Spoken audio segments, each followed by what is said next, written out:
Now, The Hunt Palmer Show. Waiting to rise again. You're listening to The Hunt Palmer Show. Brought to you by Quirks, Cajun fried fish and shrimp on 104.5 ESPN Baton Rouge. This is the moment you've all been waiting for. Locking down the middle of the day. Live from downtown Baton Rouge, this is Hunt Palmer.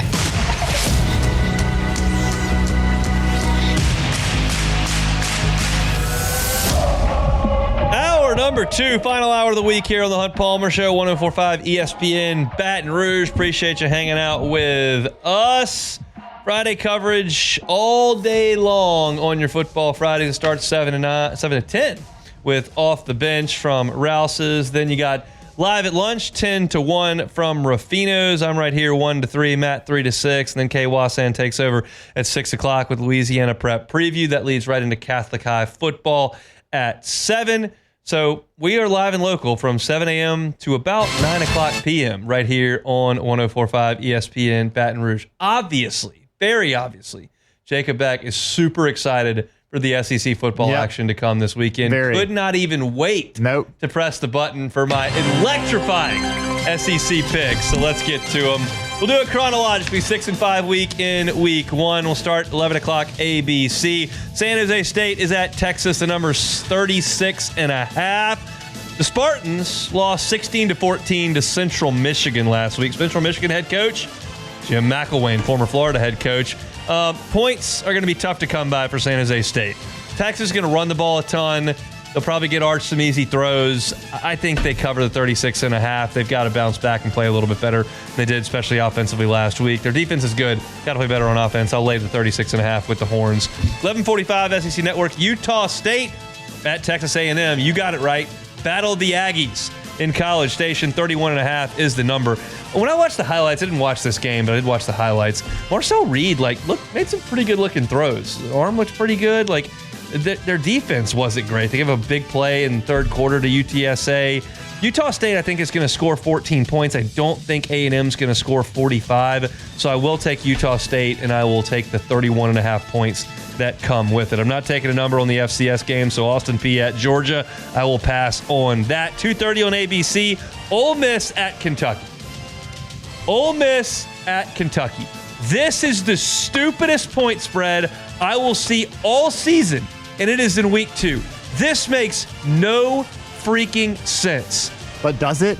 Kentucky is only getting 8.5 points. They should be getting at least 15 or 18. Zach Calzada last weekend, by the way, that's Kentucky's starting quarterback if you weren't aware. He's in his 413th SEC program.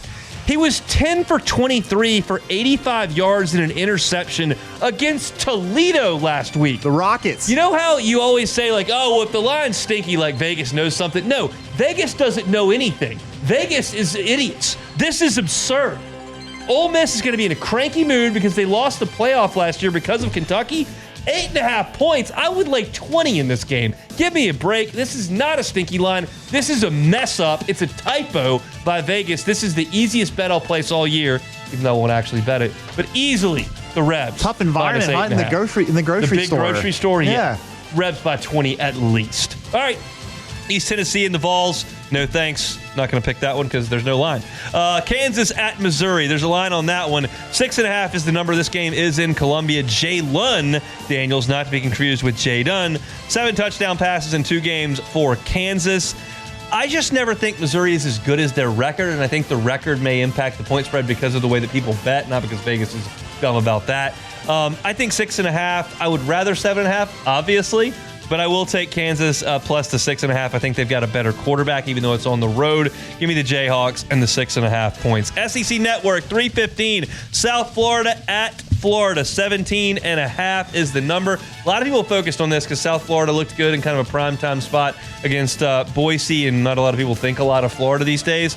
Jaden Ball could be the first team All-SEC running back. I think he is very good. We'll talk about him a lot next week. He's the Gators back. Florida needs to get Eugene Wilson III involved a little bit more. 5 catches last week, which is okay against Long Island. He did it for -4 yards, so they got to get him a little bit more involved. I think everybody's going to be on South Florida. 17.5 is a lot. I'll take Sunbelt Billy and the Gators and lay the 17 and a hook. All right. Into the afternoon, 4:10 on ESPN Plus, Arkansas State at Arkansas. 23.5 is the line on this one. Arkansas State played an FCS opponent last week, Southeast Missouri, but their quarterback threw for 345 yards. 10 guys caught a pass. I think Arkansas's defense stinks, and I think that Arkansas State can move the ball through the air. The question is, can they stop Bobby Petrino and Taylor Green? That remains to be seen. I think they can. Give me the Red Wolves plus the 23.5. Yeah, and War Memorial, this is just an absolute dump. I think Arkansas wins by 17, 20 points. I'll take the 23 and a hook with that one. South Carolina State's at South Carolina. Don't care about that one, FCS stuff. 6:30, ESPN.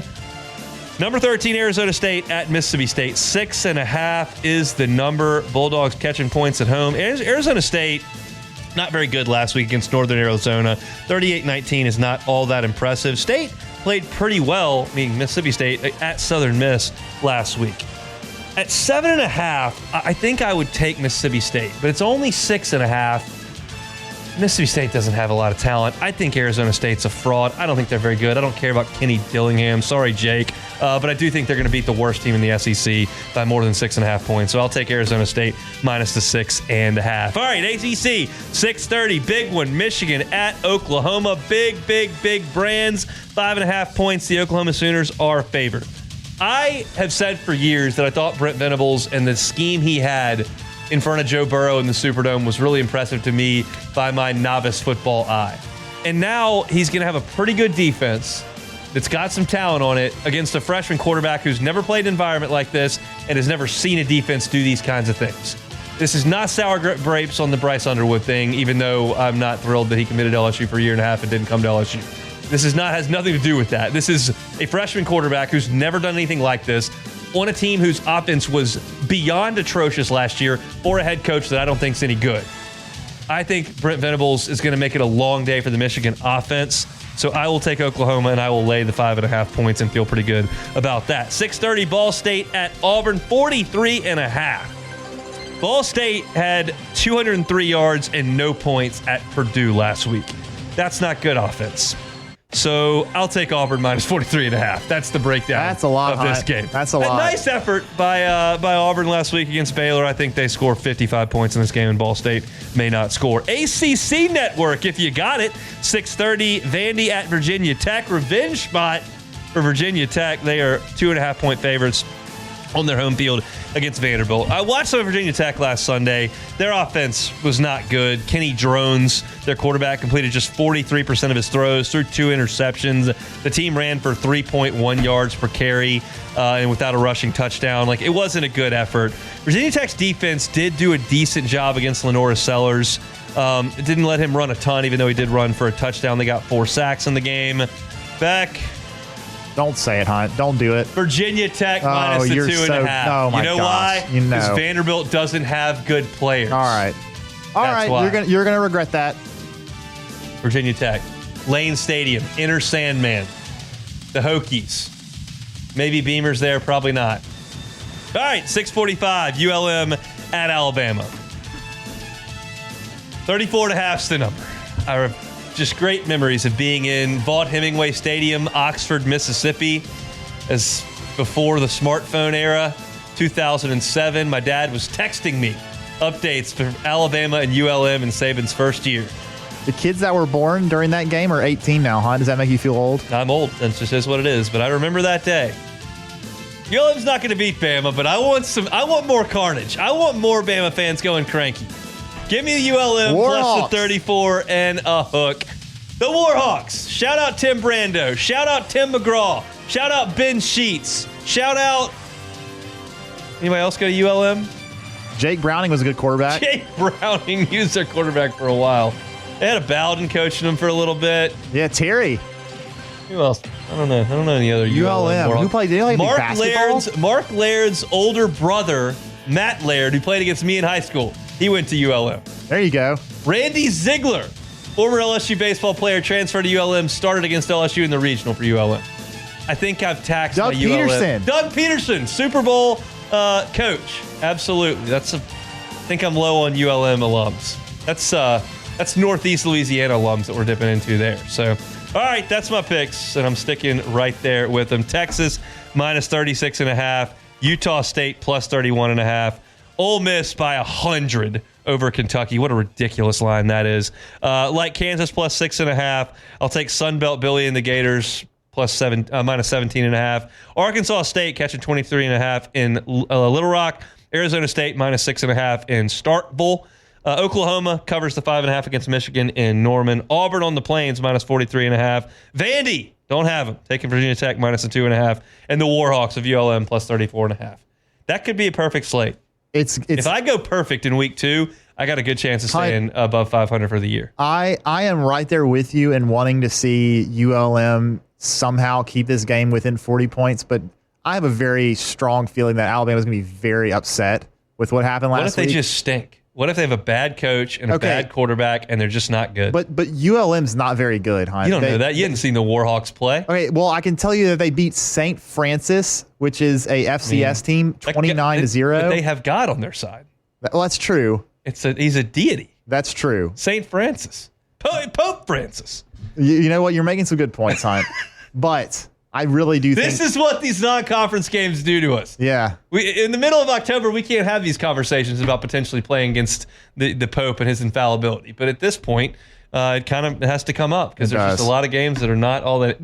Can you please, before we get out of this segment, talk about LSU, give me any explanation why Kentucky, that eked by Toledo, is only catching 8.5 points against Ole Miss? I can't, and that scares me, Hunt. That scares me. Vegas missed. They usually There's don't. a reason why I'm worth billions and billions of dollars and Vegas is broke. Yeah. Or is it the other way around? I think it's the other way around. Okay. Well, they still missed on this one. Maybe so. They may be bankrupt. There may be some sportsbook that have to close based on that line. That Zach Calzada? See, you know what? Come on, man. The line that I think makes sense that should be this one is the Oregon or Oklahoma State line. Yeah. Oregon is favored by like 28 points, and they're going to be. And Mike Gundy said some dumb stuff about them. Like they're gonna score 70 on Oklahoma State. Ole Miss might score 70 on Kentucky. I mean, you think Kiffin's got an axe to grind on that one? His whole team from last year's gone. They are. He doesn't care. I'm sure he's made them aware of what happened last year. And Kentucky is atrocious. They're very bad. My God. Okay. That's it for SEC picks against the number. We'll grade them out coming out on Monday. What do I want to see from LSU Saturday night in Death Valley? We'll talk about it coming up next. The Hunt Palmer Show. Corks, Cajun fried fish, and shrimp. I trust there are a few folks out there who are making Corks part of their tailgate on campus tomorrow. That's the way to do it. Catfish is awesome. It's crispy. It doesn't taste fishy. It's great. The shrimp are huge. And their recipe was born right here in the seafood capital of the world, South Louisiana. If you're one of those folks, and I understand it, I have pride in my home state as well and in our cuisine. You're thinking, I love seafood. I'm not going through a drive-through for my seafood in Louisiana. This is not rural Kansas. Try once. Try Corks once. And you will know, oh, these guys do know what they're doing. They're from Louisiana, roots in Louisiana, and they know how to fry up some seafood. It's Corks, Fish, and Shrimp. You can catch them online, corksfishandshrimp.com. Happy to cater. Not just tailgates, high school football tailgates, obviously talking about feeding the office, birthday parties, whatever the case may be. Corks can help you out with it. Check out the menu, corksfishandshrimp.com.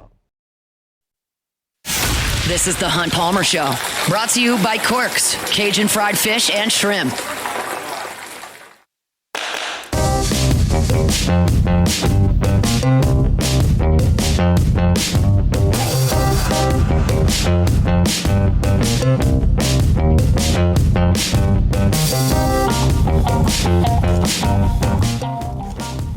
All right, LSU and Louisiana Tech tomorrow night inside Tiger Stadium, 6:30 kick.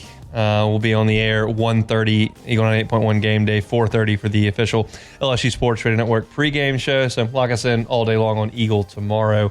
Some things I want to see in this game. I mean, you're talking about a Louisiana Tech team that's got Trey Kukoc at quarterback, who went to something called Candlewood or Saddlewood College or something like that last year. I intentionally don't know the name of it, but you're talking about a guy who's played at Saddlewood College for a couple of years and then played against Southeastern Louisiana last week in front of 6,000 people.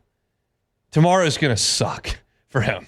It's going to be a bad deal because Tech did not score a point for the first 29 minutes and 59 seconds of the game last weekend against an FCS school. They kicked a field goal right before the half. They managed 2 touchdowns in the third quarter, and then their defense had an 80-yard fumble return for a touchdown last week against Southeastern. So that's how they got to their 24 points. But it was not a good offensive effort. This is not a good program under Sonny Cumbie. They were 5-8 last year and got into a bowl game because Marshall couldn't come down because they didn't have any players. It's a bad program. It's a bad team, and LSU is going to annihilate Louisiana Tech. So what are we looking at in this game? Well, there are a couple things I want to see. I want to start with the offensive line. I need to see Carius Kern play. I need to see him play tackle, and I need to see him play tackle well. And I would prefer if he played left tackle. You saw last week when Tyree Adams went down. LSU went to DJ Chester at tackle, and I understand the thinking. He's a veteran. He started a whole season on the offensive line. He knows the protections because he called them out as a center. He is 6'6", and it was just a safe guy to put in the game. But you also saw him get beat right off the edge immediately. DJ Chester is not a tackle in the SEC on a championship level team. And I don't know if Carius Kern is or not, but I'd like to see him get a shot. And if you figure that you don't see, if you can stay healthy for the Florida game, you've got your 5 that you're going to play up front, maybe 6 rotating left guard. But then you've got another opportunity to get some more work for Kern against Southeastern the next week. I need some reps for him because I need at some point in this season for the coaching staff to feel good enough to put him in a game. And maybe he's not there yet. I haven't seen a ton from him at practice. He missed the last week of practice. We just know that he was working as a second-team left tackle and then went to compete with Weston Davis at right tackle with about 2 weeks to go before the game. And so they obviously thought enough of him to put him in there to compete with Weston Davis at right tackle. I'm not suggesting that him dominating Louisiana Tech is indicative of the fact that he can go out there and play against Oklahoma or Texas A&M, but he needs to get reps because clearly that is going to help him.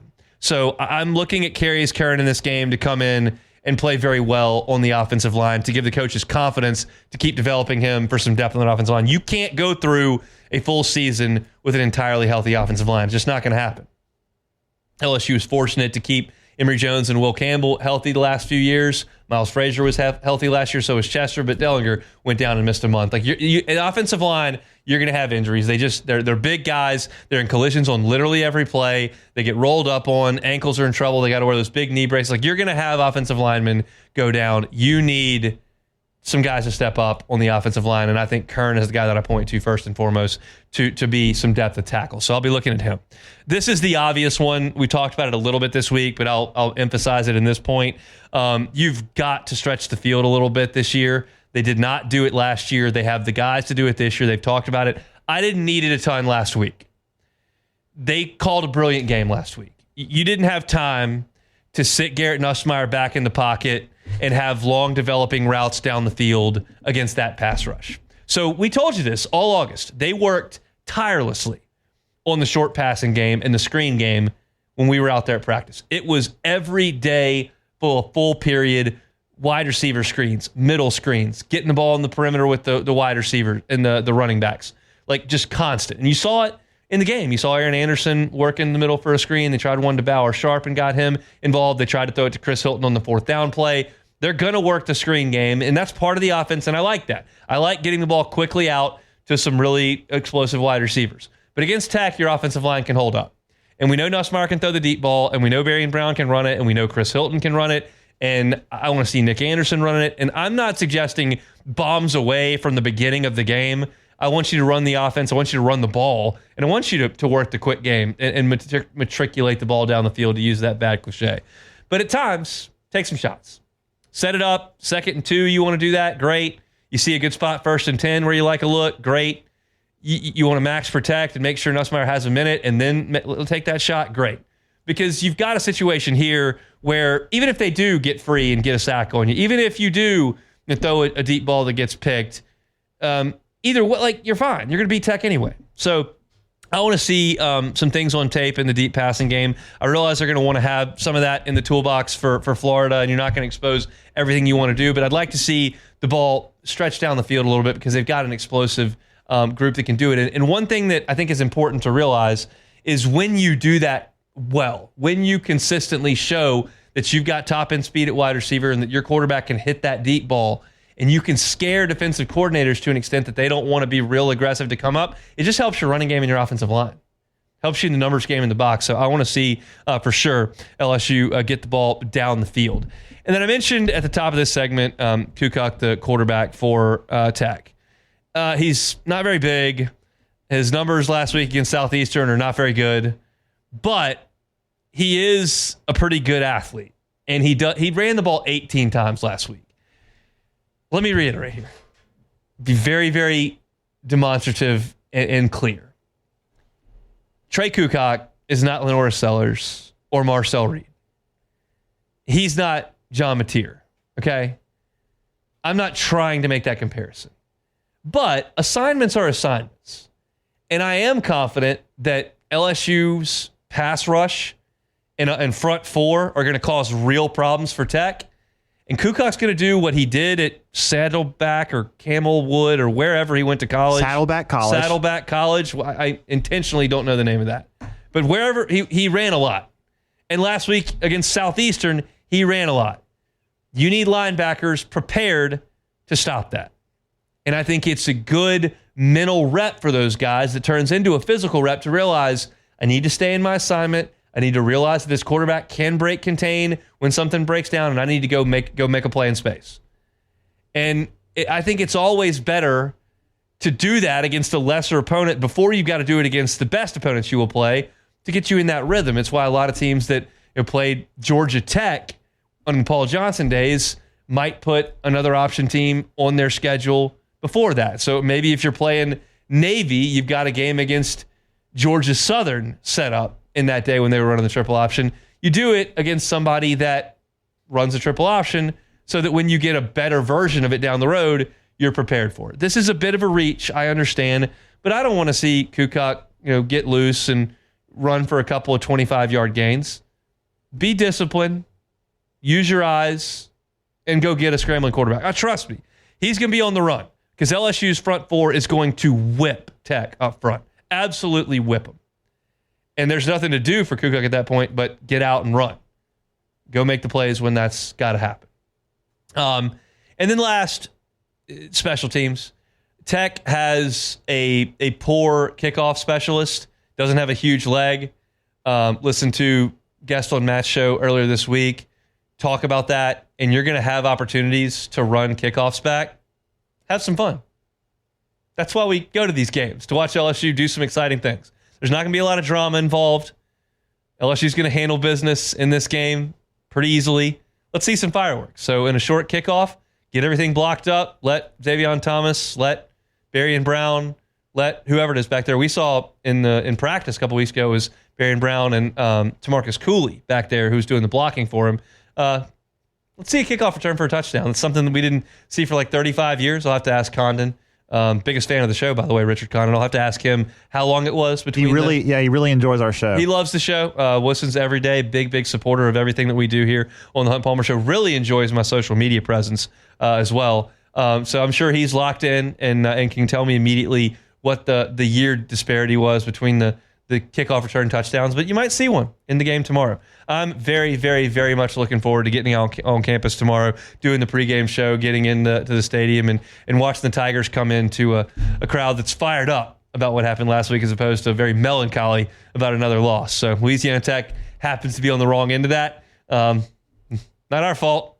Go on and collect your check. It's over $1 million and get on back to Ruston. We'll see. But it should be a good night for the Tigers in Tiger Stadium for the home opener tomorrow. 6:35, I think, is first pitch, is kickoff for Tigers in Tiger Stadium. All right, we got 30 minutes to go. Hope your Friday's going well. We're brought to you by Cork's Cajun Fried Fish and Shrimp. When we come back, we'll play some Take It or Leave It, do some football theme for the weekend, and then my final pick for LSU and Tech, as well as the Saints and the Cardinals coming up to close out the show right here on this Friday edition of the Hunt Palmer Show. The Hunt Palmer Show. You're listening to The Hunt Palmer Show, brought to you by Cork's Cajun Fried Fish and Shrimp.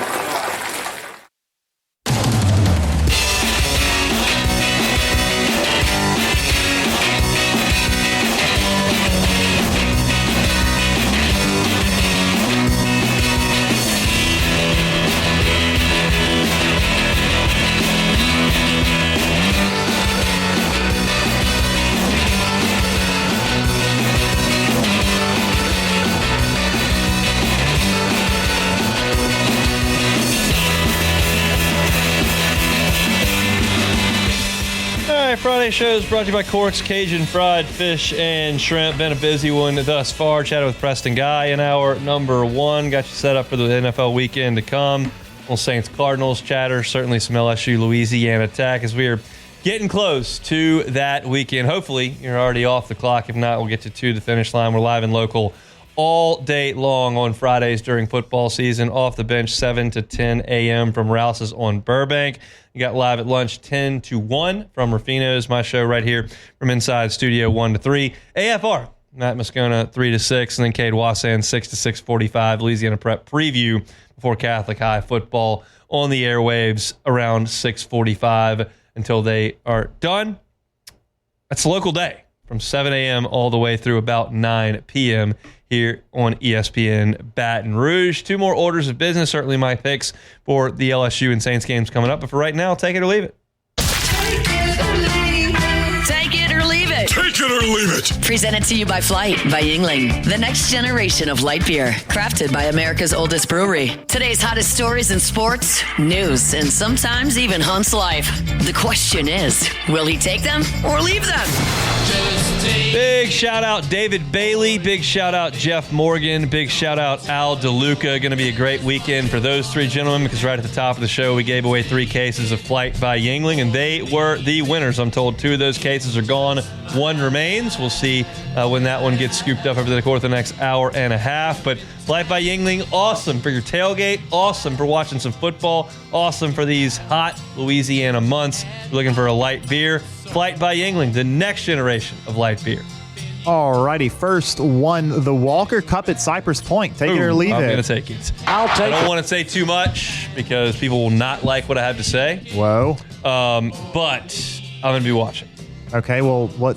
I'm going to watch that on Sunday instead of the NFL. That's going to make everyone want to throw things through their radio or break a television or tell me that I'm an idiot. It's one Sunday. I'm going to have the Saints on as well, but I'm watching the Walker Cup because of that golf course. It's so awesome. Yep. And I would suggest 94% of our listenership has no idea what the Walker Cup is, and that's okay. You're not going to be watching this weekend. I'm going to be watching Cypress Court. Incredible golf course. It's never on television. Can't wait to watch. Yes, it is never on television. It used to be a long time ago. Not anymore. Hasn't been for a long time. Are you aware of the 16th hole at Cypress? Yes, I am. Okay. I know. Come on. Like, I mean, you know, I know golf. All right. Okay. Like, what are we talking? It's probably the best par 3 in the world. Well, it's 235 yards over. It's off a cliff over water. I don't know how they why the designer. It was McKenzie, and then it was this woman whose name I can't recall. Building that golf course in the 20s or whenever they did, and it's starting with a wound golf ball and basically a plastic club. And they thought that they was could a hit good a golf idea. ball that far on a par 3 was ridiculous, but they did it. They did. All right, next one. Myers man will enjoy more concession items than touchdowns while in attendance. I feel like this is an easy one. Take it or leave it. So you got to know the Myers man to get this one. All right. He may not stay the whole game. Oh, yeah. But this is his first game ever. We're very excited about that. There's going to be a chicken tender basket involved. At least. That's 25 minutes right there with one item. I think LSU's going to score a lot of touchdowns. There's going to be ice cream involved, no doubt. There's going to be lemonade involved, no doubt. Beyond that, maybe something else. But you're looking at like 4 concession items. That's a lot. I think LSU's going to get 5 or 6 touchdowns. So I'm going to take the touchdown side of it. But the concessions are sure to meet their match. I'm surprised by that, but maybe if you combined a few of those concession ventures, then maybe you could get there. It depends. If LSU pulls like A&M last week and plays like garbage and he leaves at halftime, he can knock all 4 of those out before halftime. If LSU doesn't have 4 touchdowns on the board, it could happen. That's true. Although he did stay up all the way through the game last Saturday, and he wouldn't let his mom put him to bed. So they may stay the whole time. We'll see. They're playing. Hopefully, we'll see if they're the red team though. That's the real question. Oh, we forgot about that. I'm often like, people really do listen to the things that I say, which I guess is good, but could also be bad. Could be. When Tech put their red jerseys on Twitter this week, they were listening. I got like 7 tweets about and a couple of DMs about the Myers man. For those that are completely unfamiliar, Myers watches LSU on YouTube. They're all last year's games. USC wore red that he saw. Then Nichols wore red, and Ole Miss wore red. And so he always associates LSU and the red team as the two teams. So when he's playing in the living room, he's LSU and I'm the red team. Yeah. And so I was really hoping that Tech would wear red, although I didn't think it was possible they could wear blue or white if LSU went purple. Well, Tech is wearing red. That's going to be very good for the Myers man. He will be oriented very perfectly to see what's going on the field, because the red team, we don't like the red team. All right, next one. New voice of Tiger Stadium, Dixon McMakin, will say chance of rain never. Take it or leave it. I'll take it. I'll take it. We got a little bit of... we did get some intel. A little intel there on the air yesterday. Had him on the show, and he was talking about what he's going to... Because, I mean, I was talking to him like... Dan Bournet has been the voice the whole time in Dixon's life, too. He doesn't remember anything before that. So I was just curious if that was going to continue. And he was like, well, you'll just have to see. I think he's going to continue that. I will be honest. Like, we're here to be honest and to be forthcoming, not to withhold things. Not my favorite LSU tradition, because I've sat. It rains a lot, while actually. It rains in there. It does rain pretty frequently. I understand the John Ed Bradley quote. I get it, where it came from and all that. But I just, I think you will hear it tomorrow. Yeah, you will. All right, next one. Kyler Murray will outrush Kendre Miller. Take it or leave it. I'm going to leave it. Okay, all right. I think Kendre goes for 45, 50 yards. You don't think Kyler's going to at least that? I don't think Kyler will get that. I mean, how many times have we seen the Saints struggle against the running QB, huh? It's the Dennis Allen defense. Give me a new Brandon Staley defense. Oh, yeah, that's going to change it all. No matter who the players safeties that are better positioned. Yeah, I mean, look, I think that is a reasonable prop bet. I think that the Saints are going to try to lessen the load on Alvin Kamara. They cannot do what they did last year. I know everybody was hurt, and that's tough, and you were trying to sign Clyde in the middle of the season to try, then his ribs were broken. They cannot do what they did last year. Kamara needs 17 touches, 15 touches. Give Kendre the other 10. As long as the offensive line's functional, I think he can do it. So I think Kendre Miller gets 7 or 8 carries, couple of rushes, maybe of catches, maybe pops one. So give me Kendre over Kyler Murray. All right, next one. More people in Tiger Stadium in the fourth quarter on Saturday than the Superdome on Sunday. Take it or leave it. I'll leave that. That's leave easy. it alone. That's very easy. Yeah, I don't think that the game's going to be all that close. Superdome is like 73,000, I think. And I think the Saints will keep it close. Like I said, I'll give my pick at the end here, but I think the Saints will keep it close. I realize that there's not going to be a sellout crowd in the Dome. And I realize that LSU fans are very excited, but that place is going to absolutely clear out at halftime. There's going to be at least 60,000 in the Superdome, I think. I was thinking in the fourth quarter of the Superdome. Oh, okay. And I think that it'll be close. Tiger Stadium will have 6,000 at the end. The Saints will have closer to 45, 50. Yeah, so yeah. I don't think it'll be all that close. All right, next one. Spitting on an opponent. Take it or leave it. That's a tough scene. I think you got to leave it alone. And I get the whole Dak spit first on the ground, whatever. Jalen Carter makes bad decisions. That is a proven There's evidence. He was bad decisions at Georgia, bad decisions with the Eagles. He is a phenomenal. He's probably one of the top 20 football players on earth. And the Eagles know what they were getting into when they drafted him. But he's going to make bad decisions moving forward. He's just a bad decision maker, and that was a ridiculously bad decision. That whole macho thing and respect thing that goes on the field that costs. I mean, I was with Dak. Dak's I just thought we were going to get 15 yards. I didn't know he was going to get ejected. I don't even want to go up to 15 yards. It's so ridiculous. But that's just par for the course for Jalen Carter. He's a bad decision maker. That's going to continue. All right, next one. I mentioned this a little bit during the SEC picks against the spread, but Mike Gundy took a little bit of a dig at Oregon's NIL spending, saying, they have $40 million, we have $7 million. The Ducks will run up the score on Oklahoma State. Take it or leave it. I'll take it. I'll take it. I don't admittedly know as much about this Oregon team as the one last year. I don't really either. Do I know that his defense is good enough to go out there and just clamp down Oklahoma State? I think it is, but it's possible that Oklahoma State's pretty well coached. They score some points, and that they didn't win a conference game last year. They did not, but you never. It's year to year portal, all that kind of stuff.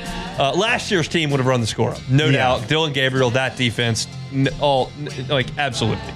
This team may be a little bit different, but if I had to guess the score, I would guess something in the neighborhood of 49-14 or something. Yeah, it's going to be bad. All right, last one real quick. The Shark Dogs on the money line, minus 105. Wow. Betting on 3-year-old soccer. On the Let's money go. line. Take it or leave it. Look, I've seen every play of the Shark Dog season thus far. Got a pretty good scouting report on the team. They had a practice yesterday. What do we got? Not a lot of tears at practice. I think that's a good week of prep. That's very good. So, look, I don't know who we're playing. I don't know how old they are. It doesn't matter. That hurts in the handicapping. I'll take the Shark Dogs. I'll take them. I mean, they were +5 last week, and they dominated that game. The Shark Dogs dominated last week. The Shark Dogs have Myers Palmer. He is an absolute force on the pitch, Hunt. He is going to score at least 5 goals. I would love it if he scored 5 goals. His grandparents are going to be there to watch, so we'll see if the lights are too bright in the morning. You got to get him a headband, though, Hunt. That hair is all over the place. And look, where's the focus? Because he's going to the football game for the first time. That's true. Maybe he's look-ahead spot for the Shark Dogs. He might be a little just like out of it after that game. It's 3-year-old soccer. You got to handicap this thing. I'll take the Shark Dogs. I will too. I don't know who they're playing. Hammer the money line. So we'll see how that goes. But certainly, full report coming up on Monday's show. For the Shark Dogs. So we'll see. They're 1-1 on the season, although if Myers asks me if they won, I just say absolutely. So he thinks that they're probably 2-0, but he doesn't really get scores, just winners and losers.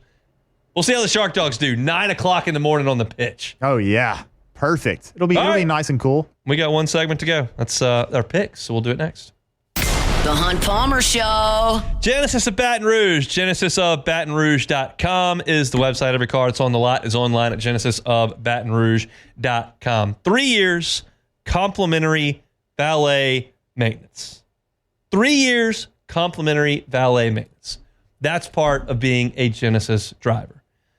So if you buy that new Genesis, you're thrilled with it, you got your scheduled maintenance, got to take care of the car, got to get the oil changed, got to deal with the air filters, wiper fluid, things of that nature that are just kind of a nuisance when you think about it, can derail your morning. Not a nuisance at all, Genesis of Baton Rouge. You call the dealership up and say, hey, I'm at this many miles. We got to get the maintenance done. Perfect.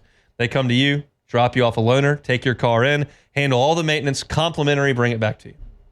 That's part of the experience. They also have valet test drives. So if you don't want to go to the dealership and you'd like to test drive from your home or your work during a busy day, they can do that as well. The staff is first rate. The facility is first rate. The line of vehicles is phenomenal. The entire line. IHA top safety picks. You're driving one of the safest cars on the road when you're in a Genesis. It's a luxury brand at a reasonable price. That is the Genesis promise to you. Go by and see them. Airline at PQ. Check out the inventory at GenesisofBatonRouge.com. GenesisofBatonRouge.com. This is the Hunt Palmer Show. Brought to you by Quirks, Cajun fried fish and shrimp.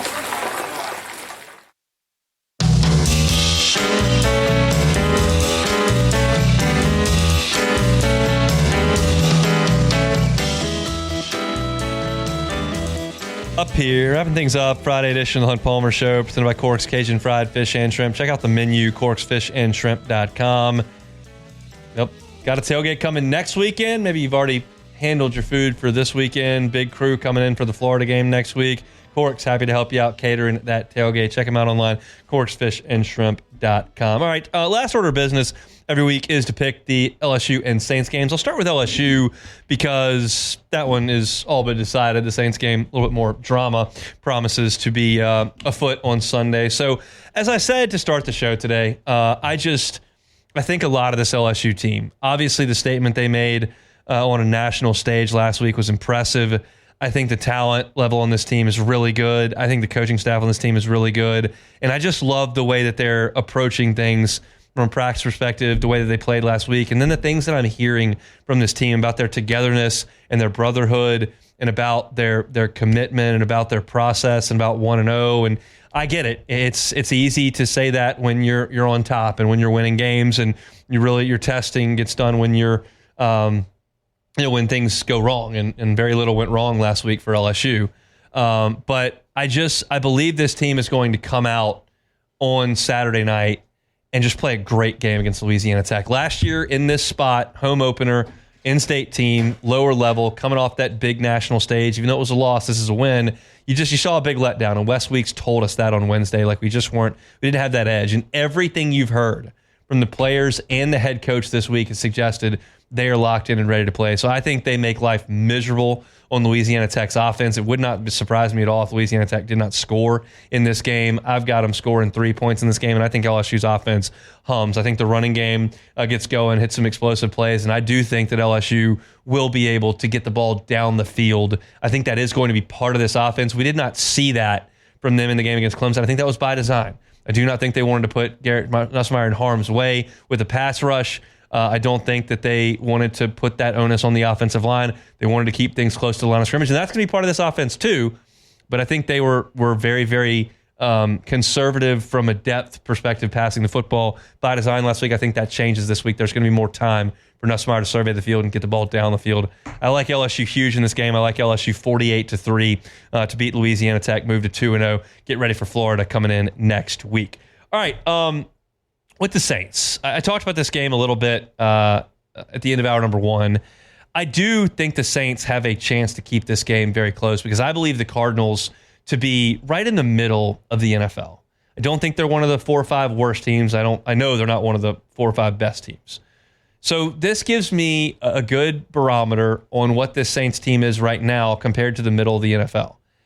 And I'm hopeful that they can keep it competitive. I think that the defense should be able to handle itself against the Arizona team that doesn't have great wide receiver play. Marvin Harrison was underwhelming last year. And they got to try to keep Kyler Murray contained, but they know that. And Brandon Staley knows that. And I think they'll do a decent job of that. My concern is, 1, Chase Young not being on the field, which he's not going to be. And 2, my concern is the Saints offense stalling and time of possession getting out of whack and the Saints defense being asked to do too much. The Saints offense is going to be different than it was in the preseason. The Saints are going to show some things they did not show when the games didn't count. And I'm hopeful that benefits Spencer Rattler, along with having Eric McCoy out there and having Rashid Shaheed and Chris Olave out there and having Alvin Kamara out there. I think that this game gets in the middle of the third quarter pretty competitive. I just don't know if I trust the Saints to hold on.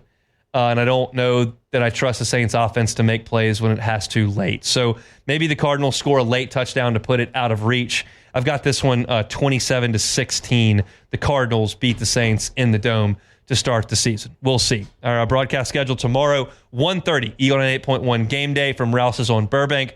4:30, LSU Sports Radio Network pregame show, me, Brandon, and Marlon. Then the broadcast of the game starting at 6:30. 30 minutes after it goes final, we'll have your LSU Sports Radio Network postgame show. 90 minutes after the score goes final, Charles Haniger, Richard Dixon, right here in the studio, taking your phone calls on the Eagle 98.1 postgame show. That's it for us here on this Football Friday. If you missed any of the show today, catch it on demand. Have a wonderful and safe weekend. Matt's about to drive you home to kick that weekend off. I'm out of here. Go enjoy campus tomorrow. We'll see you Monday for another edition of The Hunt Palmer Show. The Hunt Palmer Show.